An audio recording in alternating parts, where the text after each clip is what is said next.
สิงคโปร์กันคู่รักชาวสิงคโปร์เขาก็จะมาเลือกว่าเขาอยากจะให้บ้านเขาอยู่ตรงไหนนี่จะป๊อปปูล่ามากเพราะว่ามันอยู่ติด MRT Station ห้องไซส์เล็กสุดนะคะเราจะเข้าไปดูกันสามารถเป็นห้องนั่งเล่นห้อง study หรือว่าห้องเกสก็ได้นะคะ 600 to 1.5 million even. That's the cheapest. Anything cheaper, you have to stay on the bus stop. Need to sell our kidney first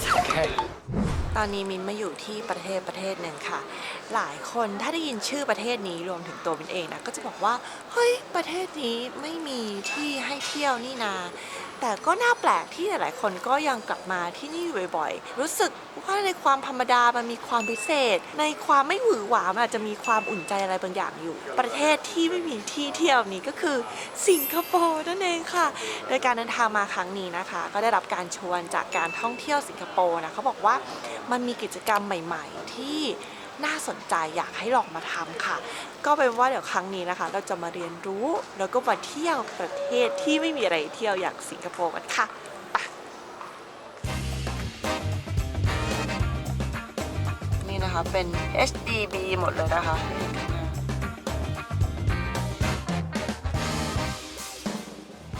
We're gonna enter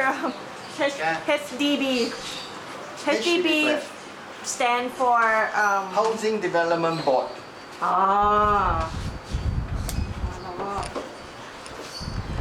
เข้ามาในลิฟต์เลยนะคะ So when did you start like taking people to come on this tour? ประมาณ3 ปีที่แล้ว Oh, so you're from here? You're from Yes. this? Okay. No, I don't stay here. Okay. So we're going to your house? No, we're not going to the house. Just kidding. เนี่ยเราจะมาดูเหมือนมาแอบส่องบ้านคนอื่นอ่ะ It's like sneak peek to other people's life, isn't it? No worry, this is just public area. Okay. So over here you can see how it looks like in a normal corridor, right? Oh wow. It only have a lifespan of 99 years. That means when you buy the flat brand new, it will only last you for 99 years. So there is no way of you giving it to your children and your grandchildren. For example, if they pass away, then it go back to the government. No, it will be sold away. And then the money will be distributed among the children, of course. If I'm going to offer to buy over this flat here, how much would it cost me to buy? How many bedrooms is it? 3 small bedrooms, 80 to 90 square meter. Government housing. They're like 700,000. I said 1.1. Okay. 1.1 million. $500,000? Half a $500,000 to million. $600,000? 80 square meters 12 ล้านค่ะทุกคน But the government wants people to have debt, right?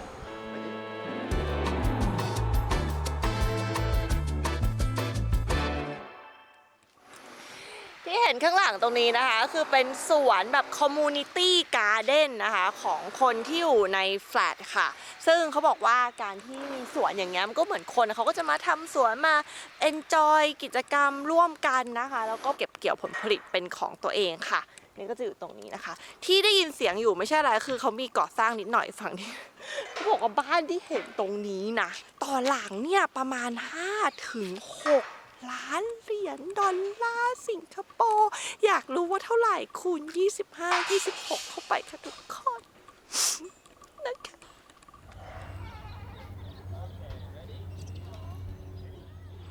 ที่มิ้นยืนอยู่ตรงนี้นะคะมันเป็นเส้นที่เชื่อมต่อทั้งเกาะของสิงคโปร์มีระยะทาง300 กิโลเมตรค่ะที่คนนะจะมาวิ่งปั่นจักรยานโรลเลอร์สเก็ตอะไรได้หมดโดยไม่มีรถเข้ามายุ่งเลยค่ะ That seems very healthy like they exercise a lot But we are encouraged to exercise and to control our diet also. Cut down on sugar, cut down on salt, cut you down on like put everything. tax on sugar right like Yes. on the sugar drinks Okay. yeah So even if you're going to buy a can of Coke in Singapore, now it will be labeled A, B, C, D, E. what is good A A is the best. okay aging Aging, yes. generation Good for my joints. ตรง running track นะคะเราก็จะเห็นกล้องวงจรปิดเลยค่ะเพื่อความปลอดภัย What you see here is actually a bird singing corner. Some of our residents hanging around here while training their birds. นี่ค่ะ สวัสดีค่ะสวัสดีค่ะ So how long have you been doing This thing, yeah I 12 years old until now. 12 years old until now and how old are you 35 No, 75. Yeah, actually this is Thailand culture. okay Yeah, make the case all come from China. from Thailand Thailand. This one case our Singapore all come from Thailand. นี่นะคะเขาแบบคราฟกันนี่ you did it yourself Yep. oh my goodness I think Singapore the last one. wow Maybe the world.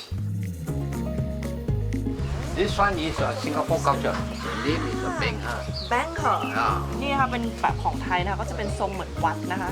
ก้นมันจะสวยทุกอันนะคะ เพราะว่าเราแขวนขึ้นไปเราจะดูก้นนะคะ This is my champion. Ooh, which one you like the most Oh Lord. และ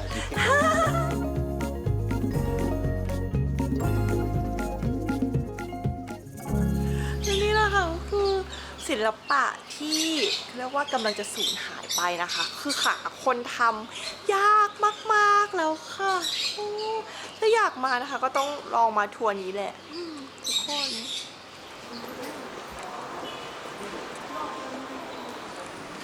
ความน่าสนใจอย่างหนึ่งอยากจะเล่าให้ฟังนะคะเมื่อกี้คุยกับเขาบอกว่าด้วยความที่สิงคโปร์เนี่ยเป็น multinational เนาะเขามีทั้งคนจีนคนมาเลแล้วก็คนอินเดียอยู่นะคะ ดังนั้นโควต้าของ HDB ก็จะถูกแบ่งตามนี้เหมือนกัน ก็คือในตึกหนึ่งจะขายให้คนจีน 75% นะมาเล 12 คนอินเดียอีก 9 เพื่อให้มันไม่เกิดการแบ่ง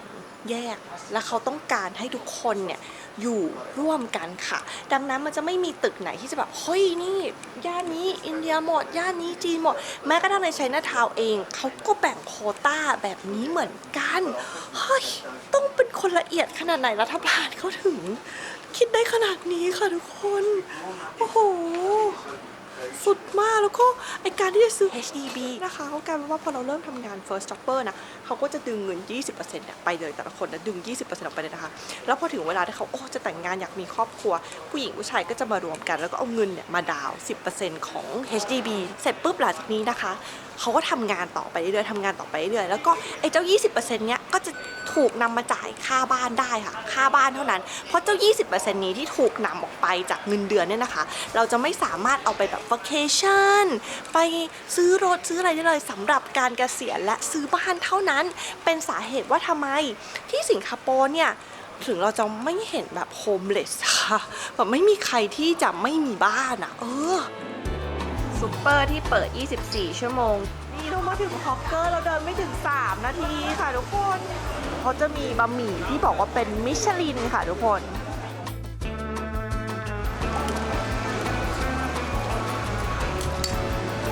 老板还没好啊，因为它有料，这是赠送的啊。 สรุปว่าที่ฮอกเกอร์ตรงนั้นนะคะ ก็คือร้านมันปิดเยอะเพราะว่ามันเป็นเวลาแบบ 3-4 โมงอะไรอย่างเงี้ยเราก็เลยย้ายมาอีกที่หนึ่งนะคะเขาก็พาเรามาตรงนี้เป็นเหมือนร้านบะหมี่ที่ได้รับแบบบิ๊บของมิชลินนะคะนี่นะคะโอ้โหน่ากินมากๆปรุงรสมาแล้วออกเผ็ดๆเลยนะ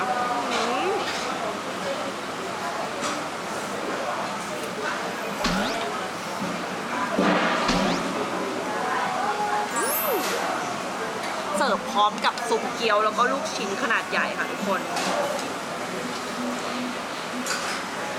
ซุปเข้มข้นมากเลยอ่ะมันไม่ใช่คำว่าซุปเชงๆเลยนะคะ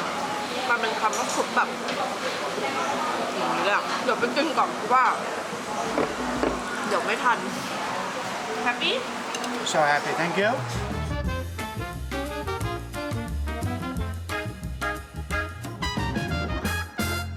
นี่นะคะเรากำลังจะเดินทางไปที่โชว์รูมขายตึก HDB ค่ะเพื่อไปดูว่าข้างในจริงๆแล้วเนี่ยหน้าตาเป็นยังไงห้องหนึ่งประมาณ3ห้องนอนนี่มันใหญ่เล็กขนาดไหนราคาเท่าไหร่ยังไงนะเดี๋ยวเราจะไปที่โชว์รูมกันค่ะ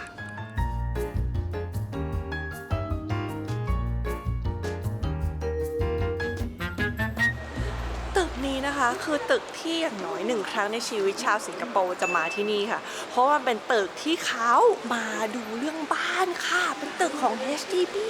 มาดูว่าบ้านเราจะซื้อขนาดไหนเราจะเริ่มต้นชีวิตความรักของเรายังไงเราจะซื้อบ้านย่านไหนห้องใหญ่เท่าไรมีกี่ห้องมีบัดเจ็ตเท่าไรอะไรต่างๆเหล่านี้ค่ะเฮ้ย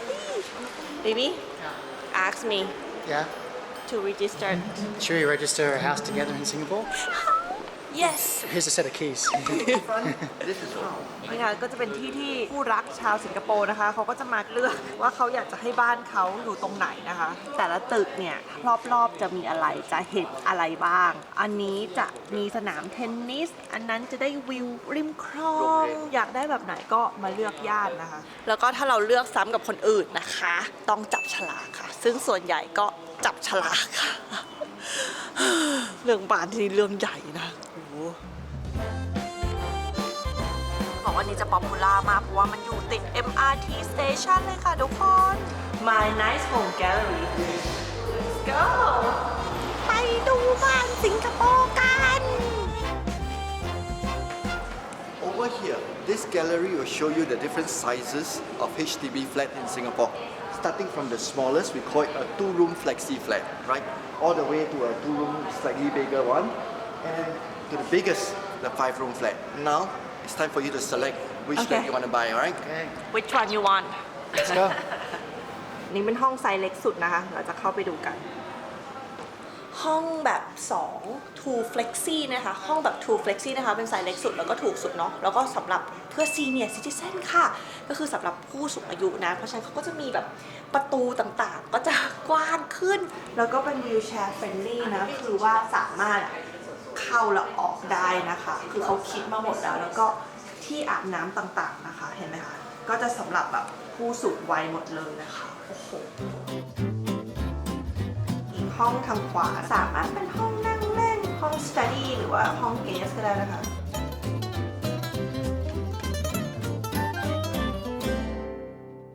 เนี่ยห้อง1ห้อง 36 square meters นะคะสำหรับ single people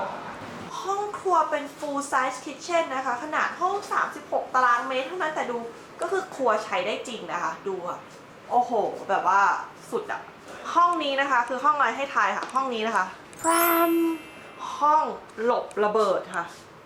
ห้องนี้นะคะแค่เท่าไหร่นะคะ 5 ล้านบาท 5 ล้านบาทนะคะ not expensive ไม่แพงเลย I would say the cheapest in Singapore, the smallest. Anything cheaper, you have to stay on the bus stop.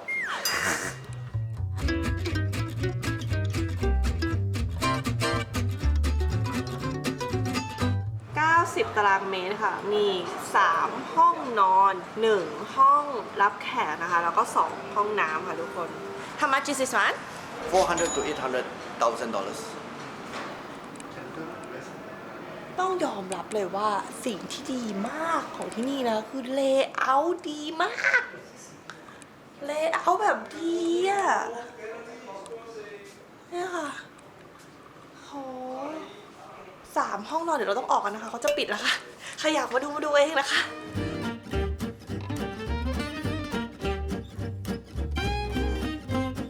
นี่คือห้องที่ใหญ่ที่สุดของที่นี่นะคะ 5 ห้องนอนค่ะทุกคน 5 ห้องนอนนะคะก็จะเห็นว่าพื้นที่แบบโอ้โห ใหญ่โตมโหฬารมากเลยค่ะทุกคน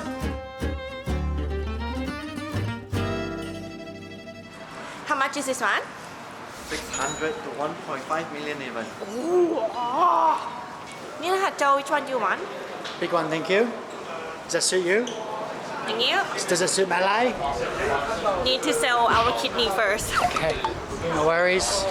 You said you sell your kidney? I sell skates. Okay. Oh, it's amazing, isn't It's it? so nice. Yeah. They've done it very well. Good use of space. Exactly. Yeah. Like, how so nice. So now we come to the end of the tour. So as you know, this tour is specially designed for those people who wants to know more about Singapore, not only about Orchard Road, Malayan Park and whatsoever. So this tour really gives you a good overview of the life in Singapore. Please, where's we go? So if you want to book the tour, you can write to orientaltours.com.sg. ขึ้นให้ตรงนี้นะคะทุกคน ขอบคุณมากครับ ขอบคุณค่ะ ถ้าใครสนใจที่จะรู้จักสิงคโปร์แบบลึกๆแบบโลคอลแบบท้องถิ่นนะคะก็แนะนำทัวร์นี้เลยแล้วเดี๋ยวหลังจากนี้นาวินจะพาไปอีกที่หนึ่งค่ะ บอกเลยว่าก็สนุกพอๆกันน่าจะนะยังไม่ได้ไปอ่ะไปค่ะ What about it? Just like go นี่ to จะประมาณ 20 ล้านเหรียญนะคะ How much is it in Thai baht 500 million. 500 ล้าน ตอนนี้นะคะเรามาอยู่ที่ East Coast ของสิงคโปร์นะคะซึ่งอยู่ไม่ไกลจากสนามบินนะ สังเกตว่าบ้านที่มันผ่านมาเมื่อกี้นะคะ เป็นบ้านแบบบ้านหลังใหญ่ๆหรูๆทั้งนั้นเลย I like to live in this area You like it? Okay. 500 million baht. Thank you. Go back to work Joe Never sleep.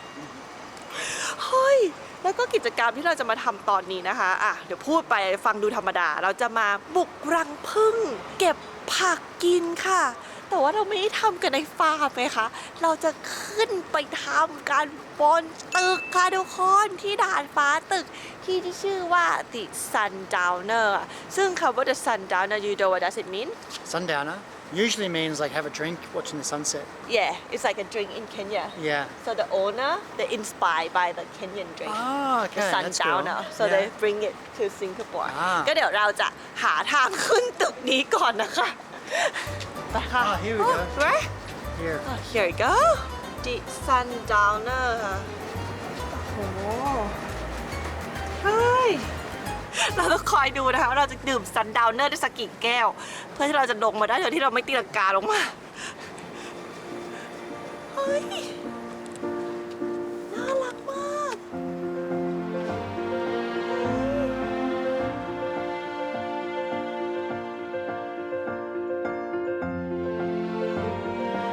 มองออกไปจากดาดฟ้านะคะก็จะเห็นสวนเต็มไปหมดเลยดูสิคะแล้วออกไปนี่ก็เป็นร้านอาหารแล้วอ่ะเฮ้ย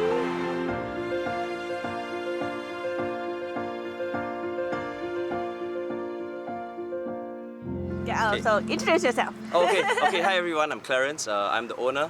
of the Sundowner. This is a rooftop farm in Siglap. As you can see, it's a residential neighborhood all over you. But we decided to make it a green space where from day one we have planted organically, meaning no chemical pesticides, no chemical fertilizers. And all the stuff you see around has been flowering and fruiting with just organic inputs. Wow. We started from day one, the soil that we use, as you can see over here. The trick to organic gardening is to feed the soil. Okay, when you feed the soil, there's going to be lots of life in the soil. Okay, so that's where we're going to start our earthworm encounter. I would never imagine I would dig up some soil in Singapore. Yeah, You need to be really like soft with. what they'll do is they'll lay their eggs. It's shit. เนี่ยเป็นฟู้ดเวสที่สิงคโปร์นะคะเขาก็เนี่ยมันก็มาทำยิ่งแหลกยิ่งย่อยง่ายนะคะ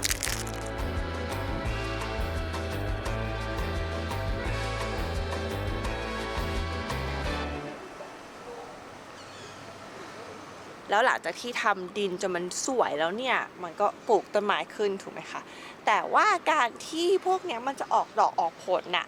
ออกผลนี่หว่าก็คือดอกใช่ไหมดอกก็ต้องได้รับการผสมพันธุ์และการที่ดอกจะได้รับการผสมพันธุ์มันต้องมีอะไรมันต้องมีผึ้งเพราะฉะนั้นเดี๋ยวเราจะไปดูเรื่องผึ้งกันบนดาดฟ้านี่เลยค่ะดาดฟ้ากลางเมืองเลยนะคะเราจะมาเจอกับผึ้งนะคะโอ้โห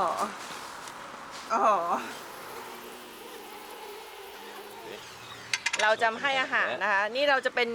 Magic like Harry Potter พิธีเรียกผึ้ง You got the pollen in your hand. นะคะ Just lower it here into where the bees are.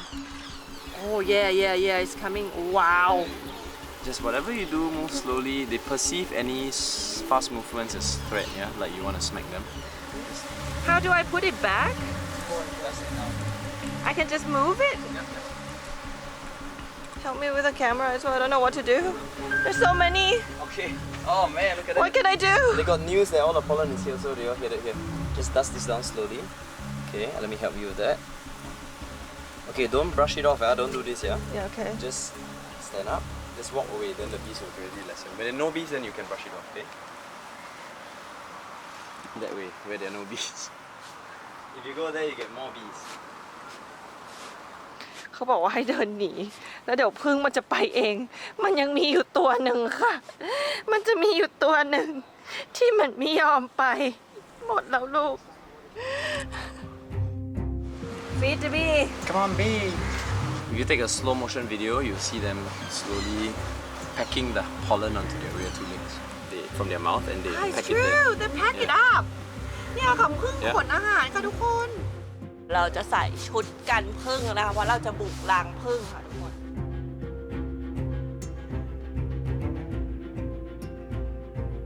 Let's go. Oh wow. What are we doing now? We're applying smoke to the beehive. When bees smell smoke, they tend to get a bit distracted, and it helps to calm them down. They're less aggressive also. I'm just putting a bit of smoke here to tell them we're here. Okay, what are we gonna see inside? Their house. So you're just gonna see bees on a frame. Oh wow. There we go. Just slowly does it.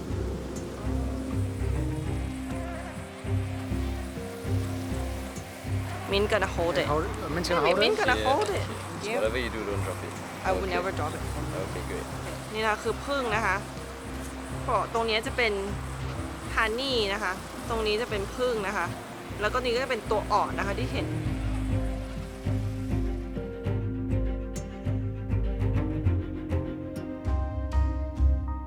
Go just- home safely. Good night. Yeah, we're gonna put them in for the night. Exactly. Night night. How many bees do you have? I have 6 hives on the rooftop. 6. Wow. Yeah. And one interesting fact is all the bees that we have are all wild rescues. Meaning that you can't buy bees here like you can in the US or Australia or whatever.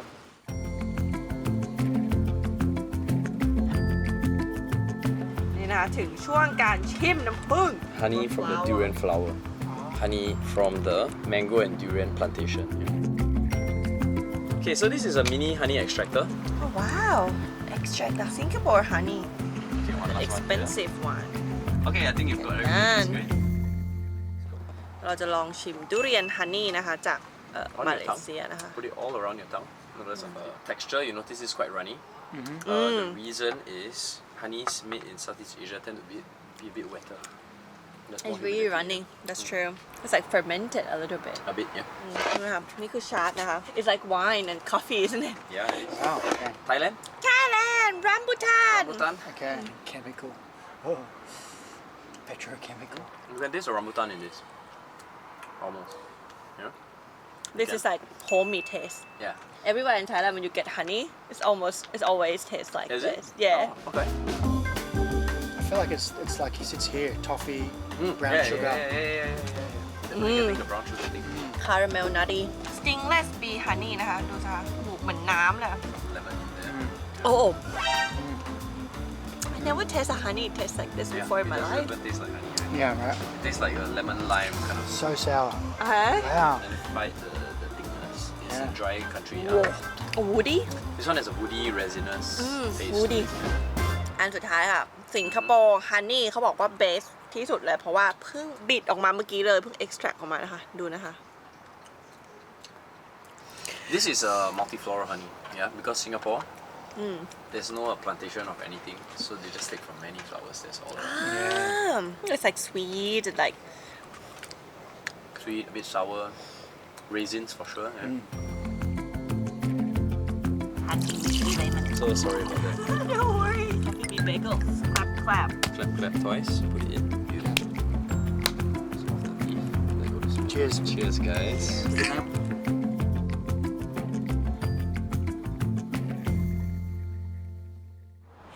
กิจกรรมยามเย็นอีกอย่างหนึ่งที่สิงคโปร์สำหรับคนไม่ชอบเดินนะคะ ก็คือการนั่งมอเตอร์ไซค์ชมย่านเก่าที่นี่ค่ะ ฟังอย่างนั้นอาจจะดูธรรมดาไปนะคะ เราไม่ได้มานั่งมอเตอร์ไซค์ธรรมดาค่ะ เรามานั่งเวสป้าพ่วงข้างวินเทจทัวร์แห่งแรกของโลกค่ะทุกคนนี่อยู่ข้างหลังไปเลยค่ะ โดยทัวร์นี้นะคะ ก็จัด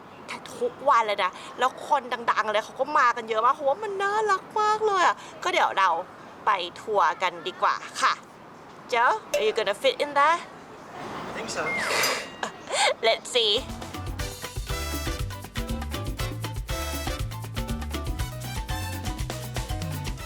Hey there, I'm Simon, co-founder of Singapore Sidecars. So how long has this tour been around Singapore? Minus COVID, we've had 3.5 operational years. And the celebrity list keeps growing. So we've had the Harry Potter twins, we've had Damon Hill, Johnny Herbert, Danica Patrick, Got One, a lot. It just keeps on going. It just And keeps now on it's going. me, Min Tyrone Malone. So where are we heading today? So you're headed around Kampong Glam in the Civic District and a little bit of the Marina Bay skyline. Cool. So let's go. All right. Should I try and get in? I might need a bit of time. Try it, baby. Try it. Oh my gosh. Yeah, it's good. Damon Hill got into there. He's 6'5". Let's go. Say hi. Hello.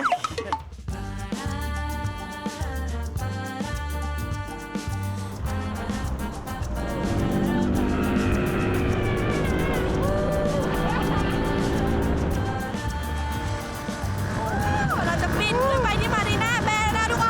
น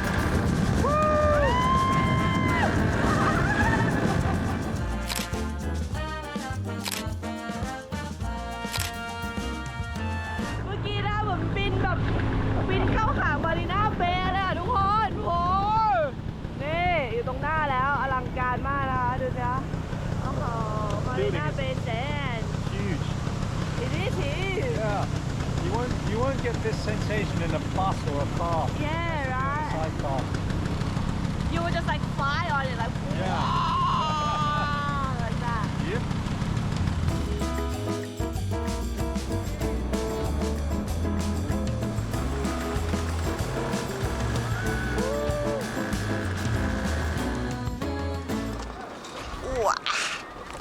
Woo.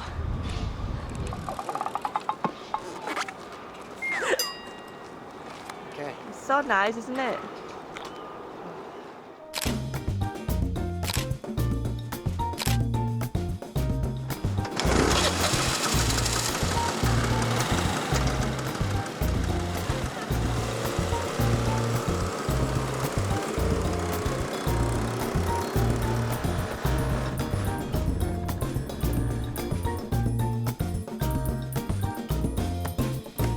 ข้างหลังมีนะคะคือโรงแรมที่ชื่อว่า Raffles Hotel นะคะ ซึ่งเป็นโรงแรมที่เขาบอกว่าเก่าแก่ชื่อดังของที่สิงคโปร์นะคะ และที่พิเศษคือเป็นที่ที่เขาคิดค้นสิงคโปร์สลิงด้วยค่ะทุกคน Joe how is it going Very good. Have you tried Singapore sling before I haven't. You gonna take me out tonight? No Okay. Thank you Is he going to go out by himself? I am. I'll join you. You can have a lads' night. Exactly. Oh you're too kind to him ไปต่อกันทุกคน นี่นะทุกคนฝั่งถนนนี้นะคะคือเมืองมาก่อนนะคะ ตรงนี้เคยเป็นหาดมาก่อนนะคะแล้วตรงนั้นก็เคยเป็นทะเลมาก่อนนะคะเรากำลังตามล่าหาช็อตถ่ายพระอาที่สวยๆค่ะ What is this street? This is Galam Gallery. กาลัมแกลเลอรี่ Yeah. เราอยู่ใน So กาลัมแกลเลอรี่ค่ะทุกคน lots of nice murals like up and down this whole gallery, this whole street. so cute all gallery Yeah. เขาบอกว่าเพราะว่าสิงคโปร์เขาไม่ได้มีพื้นที่เยอะดังนั้นคนมันก็จะครีเอทีฟนะคะกับการแบบใช้พื้นที่น้อยๆ ให้มีประโยชน์สูงสุดนี่จากพื้นที่ซอกๆที่ไม่มีอะไรนะก็มาทำเพลนนู่นนี่จนกลายเป็นที่ถ่ายรูปน่ารักมากทุกคน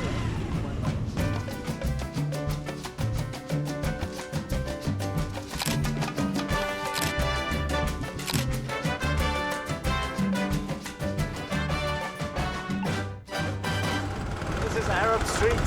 Oh the Arab Street wow Famous for all the carpet. Aladdin Yeah. ก็จะเห็นได้เลยถึงความหลากหลายอ่ะของชีวิตที่สิงคโปร์ค่ะ What really want you guys to see Wow. is a new painting. This alleyway. Wow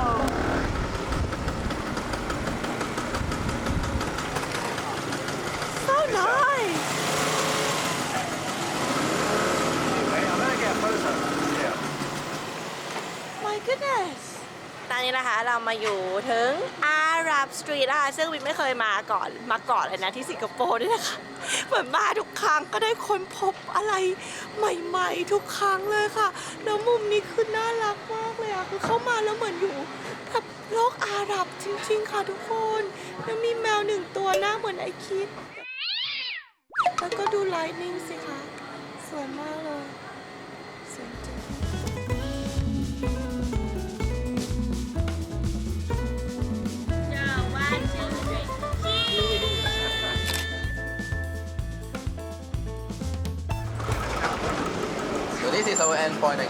โอเค เรามาถึงจุดสุดท้ายของทัวร์แล้วนะคะ ด้านหน้าก็จะเป็นแบบบาร์ร้านอาหารชื่อว่าฮาจีหลิงนะเป็นย่านนะคะ ก็จะมีร้านอาหารเม็กซิกันนู่นนี่ด้านนู้นนั่นนี่ก็เดี๋ยวบอกเลยว่าสนุกมากเลยทุกคน เดี๋ยวมินจะขึ้นให้ว่าถ้าใครอยากมาเวสป้าทัวร์ต้องมาอะไรยังไงแล้วมินจะขึ้นไว้ให้ในแคปชั่นนะคะใน description แล้วก็ขึ้นตรงนี้ให้ด้วยก็ได้นะคะ Thank you so much for today Hey, thank you. Bye bye Have a nice dinner. Bye bye Joe are you leaving are you staying with me or are you with them We're going.